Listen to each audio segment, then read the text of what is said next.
Public interest में आज सबसे पहले आपके बजट की बात कर लेते हैं। आज 1 तारीख है। आप में से कईयों की सैलरी आ गई होगी, पगार मिल गई है, घर का बजट होगा, किस्त कितनी जानी है, फीस कितनी भरनी है, उसका पैसा कैसे सिक्योर करना है, रसोई का बजट, एजुकेशन का अलग से रखना है, सब कुछ तय होता है सैलरी आने पर। जिस हिसाब से घर चलता है उसी हिसाब से, उसी रूटीन के हिसाब से सरकार भी चलती है। इसलिए हर साल देश का हिसाब किताब तय होता है बजट के तौर पर। आज मोदी सरकार ने चुनाव से पहले अंतरिम बजट पेश किया। वित्त मंत्री निर्मला सीतारमण ने 57 मिनट की स्पीच दी और सरकार का फोकस भविष्य को संवारने के लिए था। इसलिए बजट में कई बड़े ऐलान किए गए, या फिर ये कहिए कि कोई लोक लुभावन वादे नहीं थे। हाँ, इतना जरूर है कि बजट में प्रधानमंत्री मोदी के विजन का ध्यान रखा गया। ज्ञान यानी गरीब, युवा, अन्नदाता और नारी शक्ति के लिए ये बजट कैसे खास है, कैसे सौगात लेकर आया है, पहले अंतरिम बजट की बड़ी बातें देख लीजिए। इस बारे में कुछ सस्ता या महंगा हुआ, इस बार ऐसा कुछ भी नहीं हुआ। ना किसी आइटम पर इंपोर्ट ड्यूटी बढ़ाई गई और ना ही घटाई गई। अंतरिम बजट में टैक्स स्लैब में कोई बदलाव नहीं हुआ है, यानी 7 लाख की सालाना आय पर कोई टैक्स नहीं लगेगा। इस बीच उन 1 करोड़ करदाताओं को राहत मिली है जो पुराने टैक्स के जंजाल में फंसे हुए थे। 1962 से 2009 के बीच जिनका बकाया 25,000 रुपए था, वो माफ कर दिया गया है, जबकि 2010 से 2014-15 तक जिनका 10,000 रुपए टैक्स बकाया था, उसे भी माफ कर दिया गया है। गरीब के लिए 2 करोड़ पक्के मकान बनाए जाएंगे। लखपति दीदी वाली योजना का विस्तार हुआ है। अब तक 2 करोड़ महिलाएं कवर थी, अब 3 करोड़ लखपति दीदी बनाने का टारगेट है। इसे ऐसे समझिए कि महिलाओं के सेल्फ हेल्प ग्रुप को आर्थिक मजबूती मिलेगी। इस बजट की सबसे बड़ी बात यह भी रही कि अब सरकार सोलर एनर्जी पर फोकस करेगी। 1 करोड़ घरों की छत पर सोलर पैनल लगाए जाएंगे, जिससे आपको 300 यूनिट फ्री बिजली मिलेगी। इसके साथ 15 से 18 हजार की बचत होगी, यह सरकार का दावा है। किराए पर रहने वालों को अपना मकान मिले, मिडिल क्लास के लिए एक हाउसिंग स्कीम लाने का प्रस्ताव है। हालांकि डिटेल्स अभी इसकी बताई नहीं गई हैं। विपक्ष के नेता सवाल उठा रहे हैं कि रोजगार की बात तो हुई नहीं। वित्त मंत्री ने प्रधानमंत्री मत्स्य योजना के दायरे में उसे और बढ़ाने के लिए ऐलान तो किया है, जिसके चलते 55 लाख रोजगार के अवसर पैदा होंगे, लेकिन विपक्ष इससे सहमत नहीं है। आपने देखा होगा कि बहुत सारे टेक सेवी युवा पैसों की तंगी के चलते अपने स्टार्टअप्स नहीं ला पाते हैं। इनके लिए सरकार ने 1 लाख करोड़ रुपए के फंड्स का ऐलान किया है। 50 साल तक इन्हें इंटरेस्ट फ्री लोन दिया जाएगा। केवल इनकी प्रोजेक्ट रिपोर्ट सरकार को पसंद आनी चाहिए। ये बजट विकसित भारत के 4 स्तंभ युवा, गरीब, महिला और किसान सभी को एम्पावर करेगा। निर्मला जी का ये बजट देश के भविष्य के निर्माण का बजट है। इस बजट में 2047 के विकसित भारत की नींव को मजबूत करने की गारंटी है। इस बजट में युवा भारत की युवा आकांक्षाओं का, भारत की यंग एस्पिरेशंस का प्रतिबिंब है। इस बजट में गरीब और मध्यम वर्ग को एम्पावर करने बहुत जोर दिया गया है। अच्छा, ये तो आपके घर की, रोजगार की, किसानों की, महिलाओं की बात हुई। अब देश को विकसित करने के लिए इस बजट में क्या है? बुनियादी ढांचे के विकास के लिए सरकार ने दिल खोल कर पैसा रखा है। इसे 11% बढ़ा दिया गया है। 11,11,111 करोड़ का फंड तय है। इससे सड़क, रेल, पोर्ट, एयरपोर्ट जैसे सेक्टर्स को फायदा होगा। जीडीपी का 3.4% बुनियादी ढांचे के लिए सिक्योर कर दिया गया, रख दिया गया है। बुनियादी ढांचे में क्या होगा? रेल कॉरिडोर को और मजबूत किया जाएगा। 3 रेल कॉरिडोर बनाने का भी प्रस्ताव है। बजट में जनसंख्या नियंत्रण पर एक हाई पावर्ड कमेटी बनाने की बात भी बजट में कही गई है। इस बजट की एक और खास बात यह रही कि अब तक अंतरिम बजट पेश करने वाले वित्त मंत्री ये कहते थे कि अगली सरकार बाकी चीजें तय करेगी, क्योंकि इस बार आम चुनाव भी होने हैं। लेकिन निर्मला सीतारमण ने कहा जुलाई में जो पूर्ण बजट होगा उसमें हमारी सरकार विकसित भारत का रोड मैप देखेगी। इसका मतलब क्या हुआ? लोकसभा चुनाव में जीत के लिए मोदी सरकार कॉन्फिडेंट है, प्लान भी है, ऐलान भी है। बावजूद इसके विपक्ष इस बजट को सिर्फ हवा हवाई बता रहा है।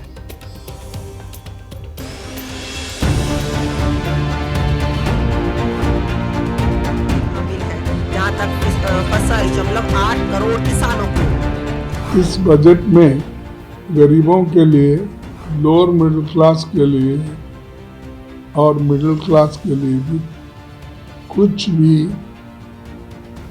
उन्होंने नहीं दिया।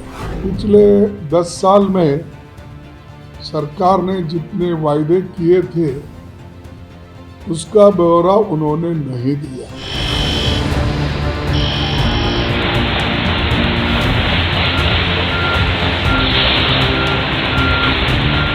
इस बजट में विकसित भारत का संकल्प है तो आत्मनिर्भर भारत का लक्ष्य भी है।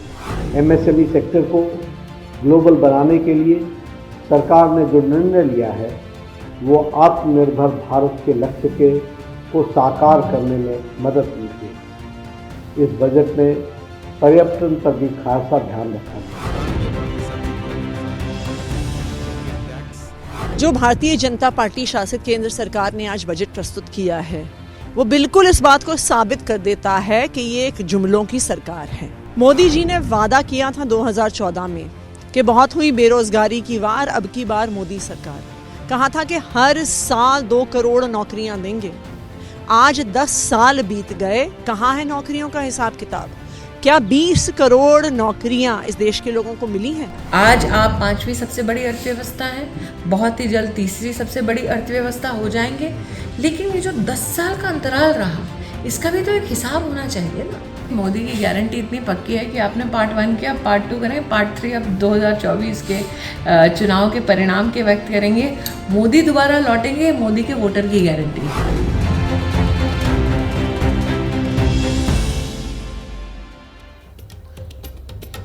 आज कई लोगों ने मुझसे पूछा, सरकार ने प्रधानमंत्री सूर्योदय योजना यानी सोलर पैनल वाली स्कीम का ऐलान तो कर दिया, लेकिन हमारे घर में ये लगेगी कैसे? इसके लिए हमें क्या करना होगा? सब्सिडी कैसे मिलेगी? कितनी मिलेगी? कब लगाते हैं और इसमें कितना वक्त लगता है? जवाब आप ठीक से समझ लीजिए अपने सारे सवालों का। अभी केंद्र सरकार रूफटॉप सोलर पैनल पर 2 तरह से सब्सिडी मिलती है, एक सामान्य वर्ग के लोगों के लिए और दूसरी विशेष वर्ग के लोगों के लिए। सामान्य वर्ग के लोगों के लिए प्रति किलोवाट 18,000 रुपए की सब्सिडी मिलती है। स्पेशल कैटेगरी के लिए सब्सिडी 20,000 रुपए तक की है। यह सब्सिडी 3 किलोवाट तक का सोलर पैनल लगाने पर है। अगर 3 किलोवाट से ज्यादा का सोलर पैनल लगाना है आपने, तो इसके बाद प्रति किलोवाट 9,000 की सब्सिडी मिलेगी। स्पेशल कैटेगरी के लिए यह सब्सिडी 10,000 रुपए है, 1,000 और एक्स्ट्रा मिलेगी।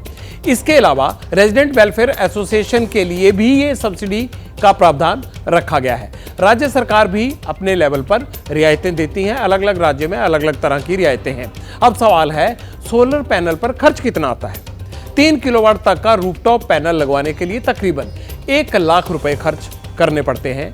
अब बात आपके फायदे की। अगर केंद्र और राज्य सरकार की सब्सिडी मिला लें तो करीब 70,000 रुपए बनते हैं। मतलब आपकी जेब से सिर्फ 30,000 रुपए जाएंगे। ऐसा बताया जा रहा है कि 5 साल में ही इसकी कीमत वसूल हो जाती है और अगले 20 साल तक मुफ्त में बिजली आपको मिलती रहेगी। आमतौर पर एक सोलर पैनल 25 साल चलता है, यानी सौदा फायदे का बताया जाता है। रूरल हाउसिंग सेक्टर को लेकर जो टारगेट है वो काफी बड़ा है, काफी एम्बिशियस है। और गुजरात जैसे राज्य में तो सोलर रूफटॉप स्कीम वाली नई स्कीम का जबरदस्त फायदा होगा, जिसमें 1 करोड़ परिवार कवर हो रहे हैं। बजट को बीजेपी विकसित भारत का विजन बता रही है। यकीनन लोकसभा चुनाव से इसे कैश करने की कोशिश भी पूरी की जाएगी। क्या बजट बीजेपी का 400 वाला बेड़ा पार लगाएगा? उत्तर से दक्षिण तक मोदी सरकार को क्या बजट के बूते ही बम्पर वोट मिलेंगे? इन तमाम मुद्दों पर मैंने थोड़ी देर पहले केंद्रीय मंत्री अनुराग ठाकुर से कई सवाल पूछे और जवाब भी उन्होंने बड़ी साफगोई से दी। विपक्ष कह रहा है कि आप गारंटी वाला बजट बोल रहे हो, इसमें तो कोई गारंटी है ही नहीं, बजट में कुछ था ही नहीं। ये कहने के लिए तो इंटरिम बजट है, लेकिन ये इंक्लूसिव भी है, इनोवेटिव भी है, एक अभिनव भी और समावेशी बजट है। ये युवा भारत की आकांक्षाओं वाला बजट है और जो 4 स्तंभ कहे जाते हैं युवा भारत के, उस पर है। गरीब है, युवा है, अन्नदाता है, नारी है, और इन चारों के लिए बहुत कुछ इसमें है। गरीब और मध्य वर्ग के लिए तो पूरी की पूरी गारंटी देश में है, और जब मोदी की गारंटी की बात करते हैं तो 24 कैरेट खरा गारंटी है वो। आपने कहा कि ट्रेन्स की नई नई चीज़ें लाई जा रही हैं, कॉरिडोर बनाया जा रहा है, बोगियां बदली जा रही हैं। मेरा सवाल यहाँ छठ पूजा के दौरान मैं कवरेज करने गया था, या सर्दियों के कारण जिस तरह से रेलें रेट होती हैं, ये बताइए कि सरकार छठ पूजा के दौरान सर्विस कैसे ठीक करेगी, लोगों की मारामारी ना हो, क्योंकि अगली बार हम कवर करने जाएंगे तब, और लोगों को दिक्कत नहीं होनी चाहिए, सर्विसेज ठीक करनी पड़ेंगी। दूसरी बात, सर्दियों में आज भी हमारी ट्रेनें घंटों घंटों लेट क्यों चलती हैं? हम इतना आगे निकल गए, लेकिन सर्विस को ट्रैक पर लाने के लिए जो काम होना चाहिए वो क्यों नहीं हो पा रहा? देखिए, पहली बात तो मैं कहूं, अगर देश में अगर कुल मिलाकर आप दुर्घटनाओं के भी किस्से पुराने देखेंगे और अब के देखेंगे, कितना सुधार हुआ है, बहुत फर्क पड़ा है जी। रेलवे के समय पर पहुंचना, इसमें बहुत बड़ा फर्क आया है। आप अपने रेलवे स्टेशन देखिए कितने साफ सुथरे हुए हैं। 149 एयरपोर्ट्स बन गए। लेकिन मेरा सवाल यहां भी वही है कि अभी आपने 15 दिन पहले देखा कि फ्लाइट्स को लेकर जिस तरह मारामारी मची, लोग प्लेटफॉर्म पर बैठ गए। दर्शकों को यह बताइए कि भारत में उस समस्या को दोबारा ना जाना पड़े, उसमें इसके लिए क्या कर रही है सरकार, या क्या करेगी? उसके लिए तो एकदम से ही हमारे सिविल एविएशन डिपार्टमेंट ने, माननीय मंत्री जी ने बैठक भी की और निर्णय भी किए। संबंधित अधिकारियों से लेके जो हमारी कंपनीज है उनके खिलाफ कार्रवाई की बात भी कही और उसमें सुधार भी किया। जहां तक देखिए, पहले उड़ान से पहले देश का हवाई चप्पल वाला कभी हवाई यात्रा की सोच नहीं कर सकता था। आज देश के करोड़ों लोग ऐसे हैं जिनको उड़ने का अवसर मिला है हवाई जहाज में, एक से दूसरी जगह जाने के लिए।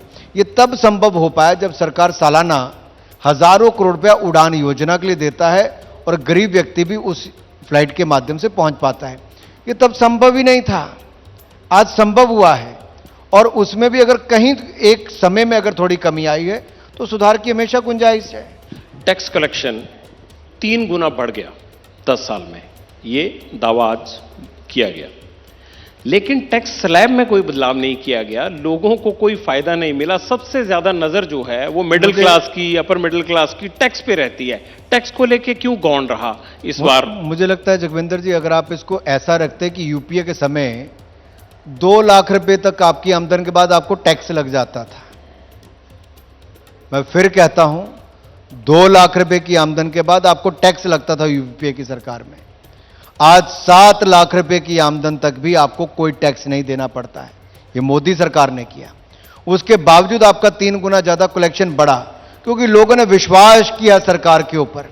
सवाल टैक्स पेयर जो है ना, उसका दर्द है ये। देखिए कि टैक्स स्लैब में कुछ ना कुछ बदलाव दिखता रहे ना, उसे उम्मीद रहती है। बजट पर टैक्स वाले ही सबसे ज्यादा नजर रखते हैं। मैं सबसे पहली बात ये कहूं, देश का विकास कहां से होगा? ये जो 4 करोड़ गरीबों को पक्के मकान मिले, 12 करोड़ शौचालय मिले, 13 करोड़ घरों को नल से जल मिला, हर गांव को बिजली का कनेक्शन मिला और 60 करोड़ लोगों को 5 लाख का इलाज बिल्कुल मुफ्त में मिलता है। 80 करोड़ लोगों को अनाज हर महीने मुफ्त में मिलता है और अगले 5 साल की गारंटी भी मोदी सरकार ने दे दी है, जिसमें 12 लाख करोड़ रुपया खर्च आएगा। और अब 2 करोड़ पक्के मकान हम और बनाकर देंगे। ऐसे ही 1 करोड़ घरों पर सोलर रूफटॉप हम प्रोजेक्ट बनाकर देंगे। ये पैसा कहां से आएगा? सरकार कुछ कर्जा उठाती है, कुछ टैक्स से पैसा जाता है। बहुत सारे छत्तीसगढ़, मध्य प्रदेश से हम पब्लिक इंटरेस्ट में रोजाना दिखाते हैं। जो ये स्कीम्स केंद्र लॉन्च करता है, इसका पूरा बेनिफिट सब लोगों को नहीं मिल पाता। हम रोजाना कोई ना कोई केस स्टडी उठाकर ये चीजें दिखाते हैं। आपकी शुरुआत अच्छी होती है, लेकिन जमीनी तौर पर क्या वो वाकया ही उसी तरह से इंप्लीमेंट हो रही हैं? इसके लिए कोई मैकेनिज्म क्यों नहीं है? नंबर 1। नंबर 2, 50 स्कीम्स लाने की बजाय क्या केंद्र सरकार कोई गरीबों के लिए, किसानों के लिए 2 या 3 ऐसी स्कीम्स नहीं ला सकती जिसमें लाल फीताशाही के चलते कहीं पे भी कैंची कट या उसका मिसयूज ना हो पाए? आपको अपना थोड़ा चश्मा बदल के देखना पड़ेगा, बाकी सब ठीक है। ये मैं इसलिए कह रहा हूं, अब देश में 4 करोड़ पक्के मकान बने, आपको नहीं दिख रहे, अब मैं इसमें तो कुछ नहीं कर सकता, एबीपी को नहीं दिख रहे हैं तो। हां, ममता बनर्जी जी ने अपने राज्य में लागू नहीं की तो इसमें आप केंद्र सरकार को नहीं टाइट कर सकते ना। अगर भूपेश बघेल ने गरीब के पक्का मकान बनाने में भी पैसा खा गई उसकी सरकार, तो केंद्र सरकार क्या करेगी? सवाल आप उनके ऊपर खड़ा करो, आपने कितने शो किए उसके ऊपर। दूसरा, मनरेगा का पैसा आपदा के समय भी मोदी सरकार ने, कांग्रेस की योजना थी 25,000 करोड़ पे, हम 1,10,000 करोड़ रुपया खर्च किया। आपने एक शो किया कि कितना रोजगार मिला है, कितने उससे संसाधन बने हैं, कितने लोगों की आय का साधन बना? आपने वो तो किया नहीं। और जियो टैगिंग करके जो हमने कामकाज खड़ा किया, आप दिखाइए ना कैसे हमने बदलाव किया। इस बार फिर 85,000 करोड़ हमने उसमें रखा है। प्रॉब्लम यह है कि जो विकासात्मक कार्य है, जो अच्छे काम हो रहे हैं, वो मीडिया को नजर नहीं आएंगे। और जिस राज्य में गलती है, शायद बंगाल में आप लोग थोड़ा डरते होंगे दिखाने में, वो बात अलग है, लेकिन बंगाल की हालत देखिए क्या है जी, वहां क्यों नहीं लागू हो पाया? मुझे आपको पूछना चाहिए वापस सवाल। आखिरकार एबीपी वहां तो चैनल है ही है बड़ा। मैं तो ये सवाल पूछ रहा हूं, और दूसरा, मैं आपको सरकार से डरने की जरूरत दूसरा नहीं, हम हर राज्य का दिखाते हैं और हमारी कोशिश क्या रहती है। मैं दूसरा किसान पे भी आता हूं, मैं थोड़ा सा क्लैरिफाई कर दूं, दूसरा किसान पे भी आता हूं, थोड़ा सा क्लैरिफाई कर दूं। नहीं, 1 मिनट बस। हम हर उस राज्य को उठाते हैं जिस राज्य में लोगों के साथ उनको स्कीम्स का फायदा नहीं मिल रहा, पहली बात। दूसरा, आप कोई भी कार्यक्रम देखिएगा, मैं ये पब्लिक मंच से बता रहा हूं आपको, अगर उसमें एक राज्य बंगाल का होगा तो जहां दूसरी पार्टी की सरकार होगी, हम वही जहां तीसरी पार्टी की सरकार है, जहां बीजेपी की है, वहां भी करेंगे। हमने ये तो कहीं कहा ही नहीं कि विकासात्मक कार्य नहीं हो रहे हैं। हम तो कह रहे हैं जो पैसा आपका भेजा जा रहा है वहां पर, क्या वो लग रहा है उन योजनाओं पे? सवाल ये है, वो डाइवर्ट तो नहीं हो रहे फंड? आप सीएजी की रिपोर्ट्स पढ़ लीजिए, फंड्स लग ही नहीं रहे। ये जो सीबीआई के मुकदमे पश्चिम बंगाल में हुए और भूपे करो, जो हमने ऐप लॉन्च की थी कि घोटाला करो, भूपेश बघेल को पेमेंट करो, वो इसीलिए किए थे कि उस राज्य में पैसा खा गए जी। अब इसमें केंद्र को दोषी कैसे कर सकते हो? अगर 30 राज्यों में हो रहे हैं, अगर 2 में ना हो तो उस राज्य की कमी है, वहां के लोगों का नुकसान हो गया। आयुष्मान भारत को अगर पश्चिम बंगाल लागू नहीं करता तो आप मोदी सरकार को कैसे जिम्मेदार ठहराओगे? ये तो मुझे सवाल ही नहीं समझ आया आपका। दूसरी बात, किसान सम्मान निधि, पीएम किसान सम्मान निधि 10 करोड़ से ज्यादा किसानों को अब तक 2,80,000 करोड़ रुपए उनके खाते में पहुंचा है और अगली किश्त पहुंचते 3 लाख करोड़ रुपया किसान के खाते में पहुंच जाएगा। आज तक कोई सरकार नहीं कर पाई, ये मोदी सरकार की गारंटी थी, करके दिखाया।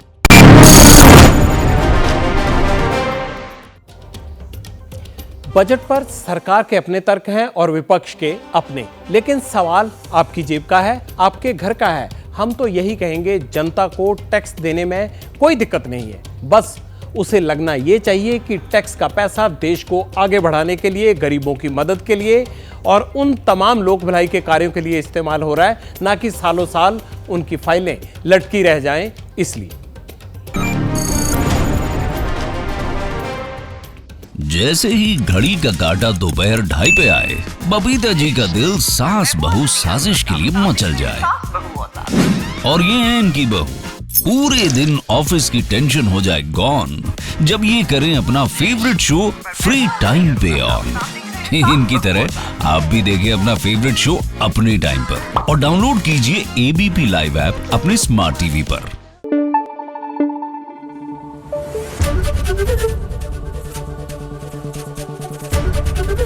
एबीपी न्यूज आपको रखे आगे।